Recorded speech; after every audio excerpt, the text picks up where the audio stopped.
What is up, YouTube? Today I'm going to be covering a little bit of probably a very little used route. That's called the delayed fade. Now, we're in the West Coast offense. This works with any kind of tight formation. We're really primarily focusing on this tight end against the offensive line. It's called a delayed fade. So, if we go Y, A, and then up on the right stick, you see it turns into blue. Now, you can choose when to send him downfield.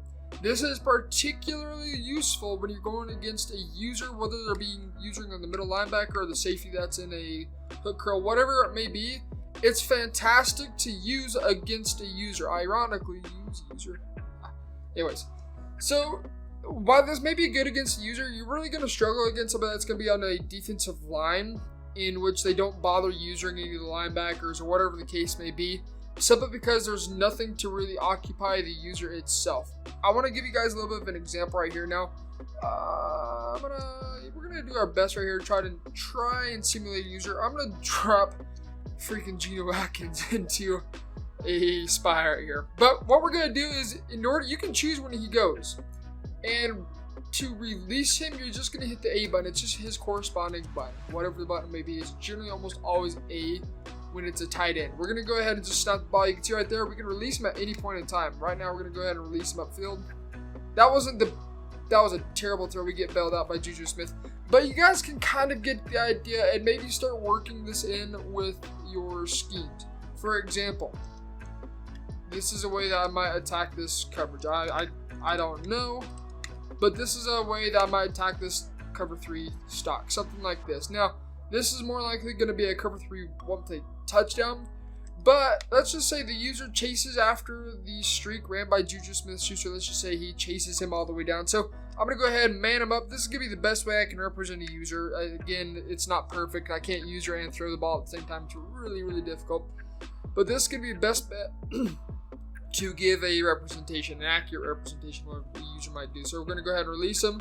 And you can see right there. So the user decides to chase that streak downfield. All of a sudden, oh crap, there's another streak he has to worry about.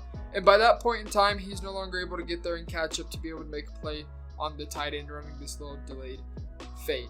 Now, there's a couple different ones you can do. It's like a block and release, but that one you have no control over when they release. It's just either they'll go for a chop block and eventually run the route, or they'll block like maybe a second and then just release their block and run their route. Whatever it is, that's generally what's going to happen. But if you're in this delayed fade, you have control. Whenever you want him to run, he will run.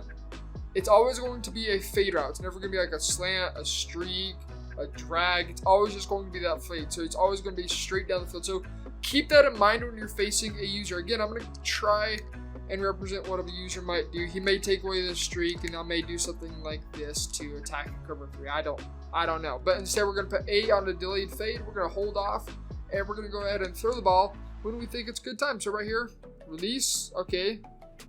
There we go. Release. And you can see right there, wide open for a gain of about 20 yards. I'm going to try to do that one more time. Hope we can get a little bit better of a representation of what may happen against a user. But realistically, you can see right there, it does take some time for him to release. But you can see Mason Rudolph wants to just throw that right at the defenders. Instead, he's playing catch with everybody else. But you guys can kind of get the idea behind this. Now, there are other formations that you can work this out of. As long as your tight end is on the line of scrimmage, you can make this work. So let's just go into doubles right here. I don't really care. We'll go FL slant. Again, we're just going to stick to a cover 3. Just keep it simple. You can put him on a delayed fade. You can see right there, if you hit Y, A up on the right stick, he's now a delayed fade, and you can let him loose whenever you feel like it. So let's just simulate what a user may do. Let's just say a user's gonna go towards B and follow that sign. Whatever the case may be, I don't know. Right here, again, release. And you can see dot. Now that wasn't the best representation of user. Our user's gonna play that a lot better than a crossman linebacker would.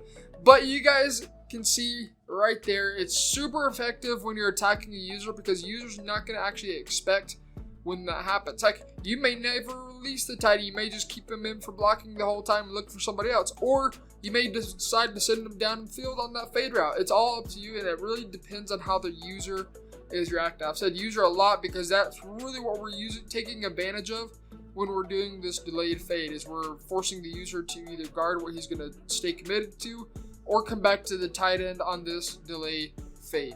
So I hope this helps you guys out when you're going against a solid user.